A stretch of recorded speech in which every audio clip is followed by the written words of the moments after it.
replicate more effective programs. For investment decisions, this is all about facilitating the kind of use of our limited resources and prioritizing programs that work, and also ensuring the biggest bang for our buck, either socially or economically. So investing in the most cost-effective programs, either monetarily or the most cost-effective programs to make the biggest social impact. Then for building support, we're really proving value to stakeholders. So an organization like Read Boston can back up its claims that its curriculum makes a difference, or protect budgets by showing the social and economic value of a program. And key performance indicators are basically the way that we want to see change and how we're going to measure it. So these indicators, I know you've heard the jargon all before, but they're the building blocks of our logic model. Goals, objectives, strategies, and then the way that we measure through inputs, outputs, and outcomes. So these are really just what we want to do and how we're going to accomplish it. Our big audacious goal should be really simple in describing the program's outcome. The objective is a kind of more specific and measurable achievement to reach the goal, and then the strategy is how you're going to do it. So one of last spring's new sector residents was developing a marketing strategy to increase fundraising through small asks, and I really, really liked that sort of hit the way that he was thinking about it. So I used it as an example. His goal was to increase the reach and impact of fundraising communications. Simple statement, lots of people understand it. The objective was much more specific, increase small individual donations by 50% by the third quarter. And then the strategy, or how it was going to be done, is integrating small asks into all of their marketing campaigns. So all email communications included this call to action button to donate $10, creating a text donation campaign, having $10 donation cards in paper mail, and then having small asks across social media platforms. And then if the last slide was sort of what we want to do and how we're going to do it, indicators are the metrics that help us measure performance. The amount, the value, or the condition that are changed by our program. So inputs are the resources that the organization invests. Outputs are what the program produces or does or makes. And then the short and medium and long-term outcomes are the result of the strategy. Again, using the small ask campaign example, the input is an AmeriCorps member position. So himself is actually the input, the sort of staff investment. The output is the number of new social media platforms that are using these call to action buttons. And then the outcomes are both an increase in new donors and the amount raised through individual donations.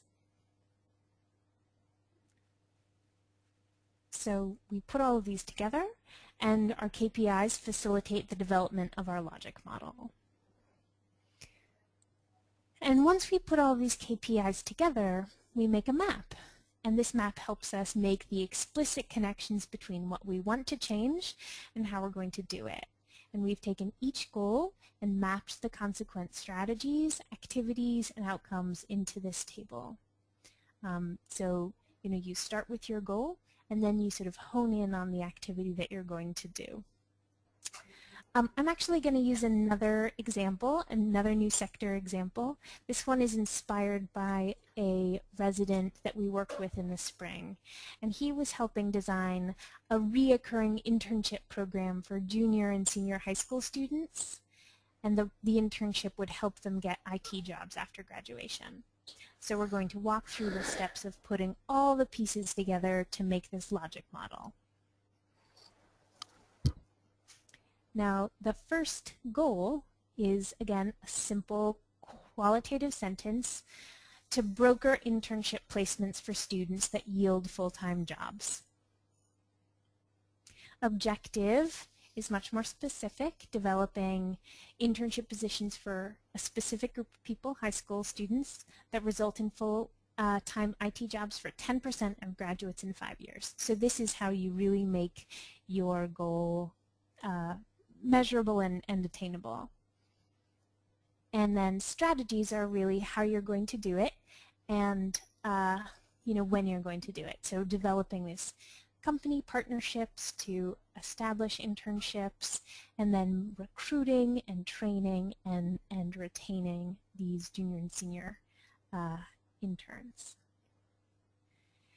Indicators, there are a couple of different parts of it. I know that we walked through them all together, but this is sort of how we structure it in our software. So the indicators are inputs, the resources investments. In this case, it's staff hours invested or the number of initial applicants. For outputs, it's the goods or services produced or delivered. So this is actually the positions at the companies, maybe new business contacts, or the change in soft skills over 5 weeks. And then, that would be a short-term outcome.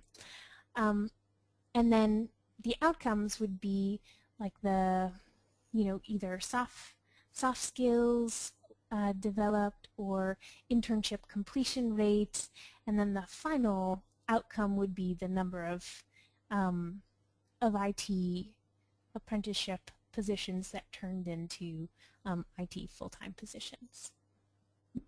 So we have the note section in here basically as a way to help either communicate to stakeholders or to give yourself notes about the assumptions that you make with your logic model, about trainings or who's responsible for collecting particular data. So this is sort of the things that help you make the logic model accessible to stakeholders. And I'm actually going to, if you can, just throw you in to making a logic model for your program. If you can open up a web browser, then we will just give you the keys to the kingdom to the software, and you can create your own logic model. And Andrew was kind enough to be a guinea pig for me. If he had any issues, he can talk about them now. But basically, go to trueimpact.com, and in the right hand top there is a client login button that you click. Then the email and password are new sector 212, and that should enable you to access your account. And I've created programs for all of you. The programs are on the second page of that program list. So it says Summer Fellow and then your first name. And when you click on the icon, you can open up a new logic model.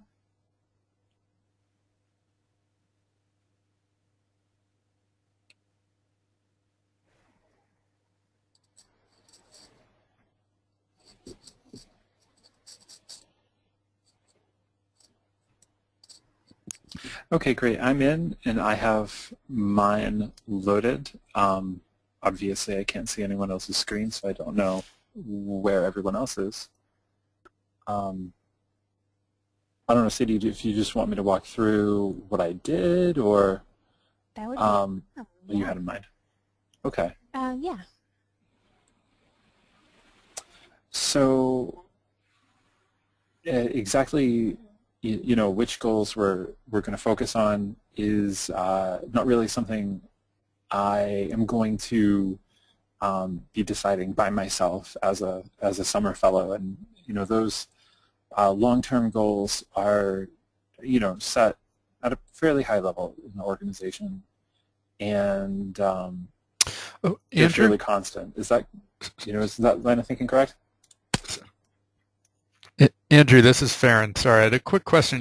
You actually did a draft logic model, or are you talking about what you're going to do? I've done a draft logic model, not using this format, but what I did was I took some of the elements from that and I tried to put them into the software that Sadie gave me access to this morning. Okay. Do you want to share your screen and show us? That would be great if, Farron, let me can just you get do that that? button here. I bet you can. So Andrew, I just made you the presenter. There you go. Okay. Great. So I'll spare you the Word document that I've been working on because it has lots of smart art and it looks very MBA-ish and it's a bit of a mess. I think that this is a good model in this particular software. I think is a really good way of visualizing everything, especially working backwards. So you have you have your goals and you have your objectives, and then you work out into what your indicators are. The way we've been doing it before, we started with, all right, what are our inputs, and kind of working forward to eventually end up saying, here's what we hope to accomplish. So our big goal, improving children's confidence with engagement with reading, that's sort of what we do. Our next, I think our longer term goal was increasing reading at the 3rd grade level. So I put some objectives in there, just some of the strategies we've been talking. I couldn't actually get more than one indicator to go in using the software. I think that's more me not understanding the software. So if you hover over to the right of that cell, touch, there we go, and see the plus? So if click on that plus, and that now creates a new indicator. So if you type into there, just put in some placeholder text. Sure. So I guess one would be, I guess our outcome is, retain more than 50% of books, because we just 50% of them tend to walk out of the centers during the year. I guess that would be, oh, now I'm really on the spot. That would be a short-term outcome or an output. I guess that was actually one of the questions that I had written down is, where do we draw the line between output and outcome? So an output is the goods or services that are being delivered, and the outcome is the result of that and the effect on the social condition that you care about. Okay, sure. That's a good way to put it. Thanks. So kind of using this model, I'm trying to show how, what we're trying to accomplish long term is, directly tied to what we're doing and what we might change for the future. I'm not sure, kind of, Sadie, if there's anything else that I should be focusing on here.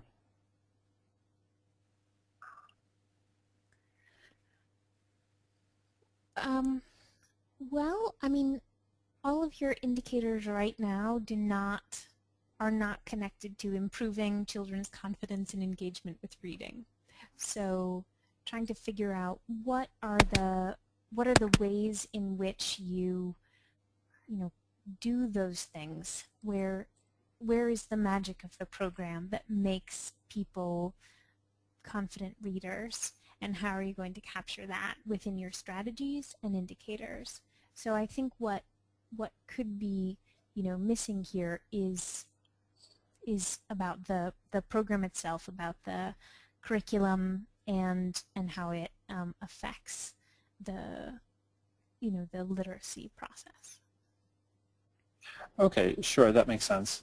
That actually is something that I've been working on the program manager to try to articulate a little bit more clearly. So I guess, if I just personally had a question around this, it would be, what steps do you go through when working with a client to, to get them to settle, I guess, on a definition or to get them to think about their program more holistically so that they can arrive at a level of certainty that they might not be used to. Mm-hmm. Farron, I'm going to want to defer to you. Well, so using one of the nice things about this tool, and when I say tool, I don't mean the software itself or the web page, although it is kind of slick and I like it a lot. But you could do this on a piece of paper with a pencil, so you don't need this tool at all. We just let you use it because we're letting you use it, and it's easier for us to review what you've done and provide feedback and so on. But you could create this kind of framework, and we do this all the time with clients, where we're looking at their program as it currently exists, where they've made their explicit goal statements, and sometimes they have concrete objectives, sometimes they don't. You always have a good sense of what their intervention is, so that's the strategy, and then you filled out the indicators as far as you have them. But the real nice part of this grid is it helps illuminate where the gaps are pretty clearly. So almost always when we do this at the beginning with a client, we will take all the information we currently have or been told, and then we can sit down and it almost becomes self-evident to them what's missing. So for example, you have here improve children's confidence and engagement with reading.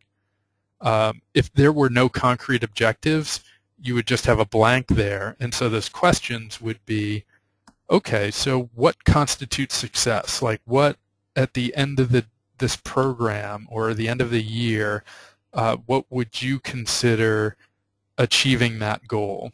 And what would the gain be, or how many people would achieve that level of gain? And that's really defining the objective. And if you click into that square, the objective square, you can show people again the pop-up that provides guidance around this.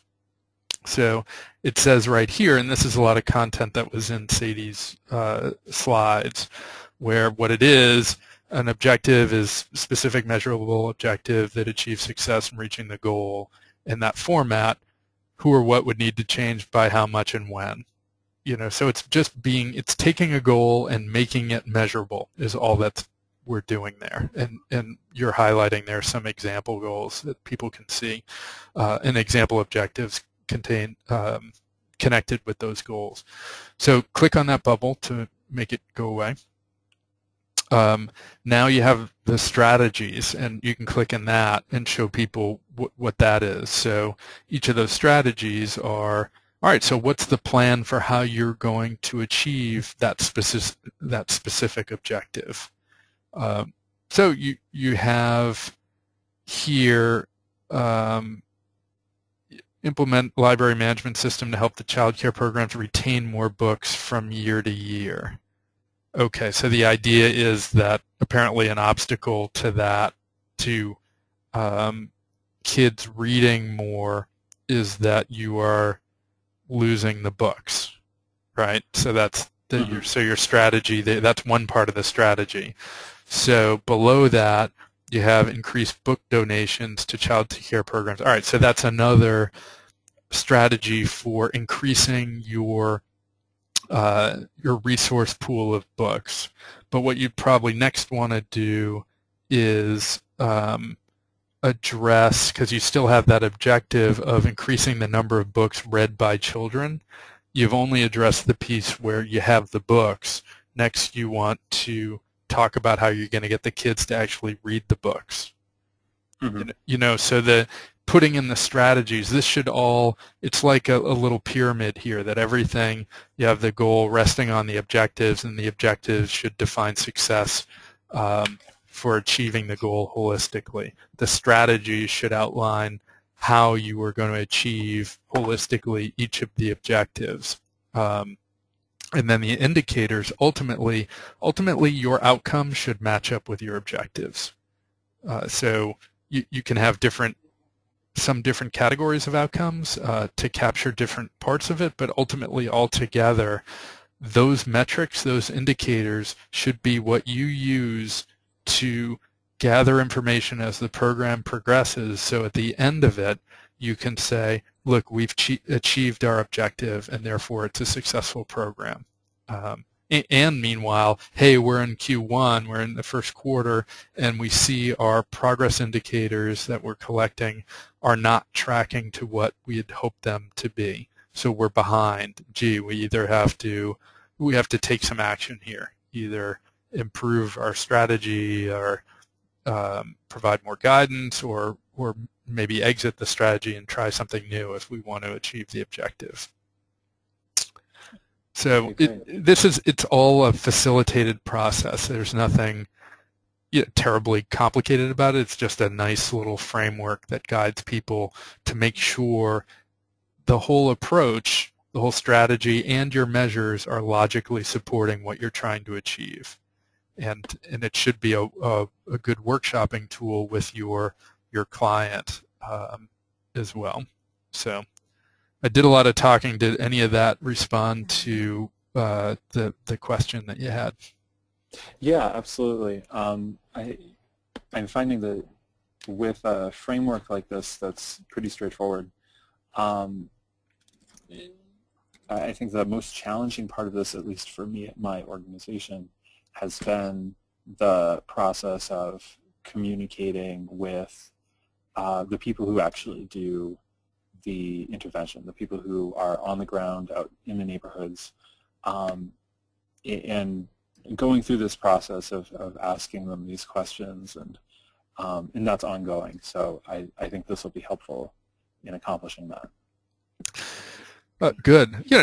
You may decide that you don't even want to use this framework to engage with certain people. You can just pull it out and ask them separate questions that will ultimately populate this model. It's up to you.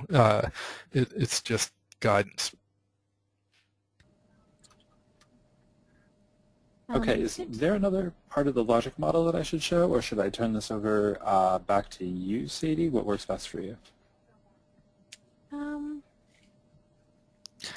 You should show, there is one more very important thing to show. Go highlight the cell that says retain more than 50% of books.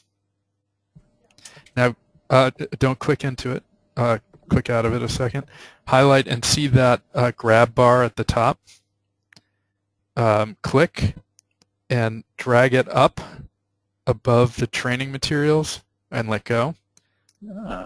How cool is that? So you can spend hours. You can do that with your goals too. If you actually go up to improve children's confidence and engagement with reading, your top level #1 goal, you can grab that and drag it below your other goal for hours of enjoyment. So you can just that's the one other neat thing. Now I guess that sort of leads to the question. Obviously, there's some sort of logical order that these goals go in. Is there a best practice or something for what order these are supposed to go in? Is there an easier or a more difficult way to do it?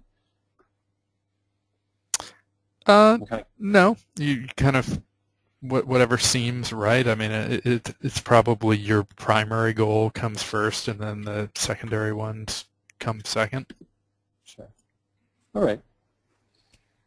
And if it's confusing, then you should talk to someone else, because I find myself sort of digging into one of these and losing a little perspective, and sometimes it's really helpful to have someone say, oh, but what about this program activity, or oh, you have not included teachers or parents as a stakeholder group. So I completely agree that it's a group process sometimes.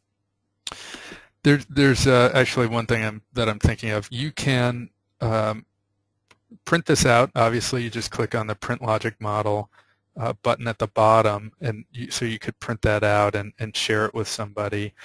Or if you want to get fancy, on the top right, there's sharing settings and send a message. Click on sharing settings. You can add people's email addresses there, and it will automatically send a link to them, and they will then be able to access the logic model. And you can actually, if you send one right now, send it to flevy, F-L-E-V-Y, at trueimpact.com. And then you can, right now it's on can edit, you can actually change it to like can view. And then you can put in a little note underneath.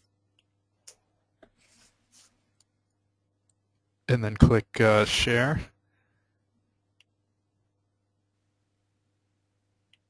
And so that just sent me an invitation and a link where I can access it.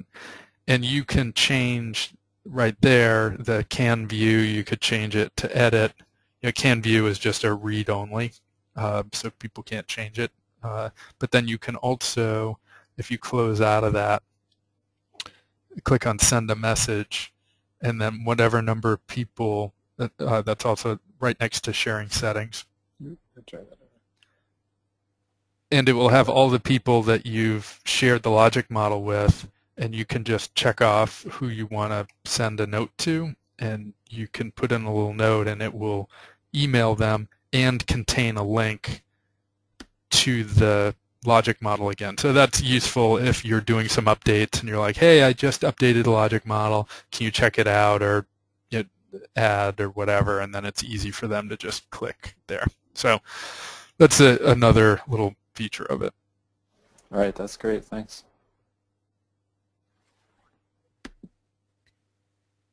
Great.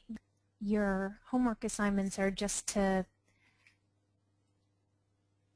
finish your logic model, and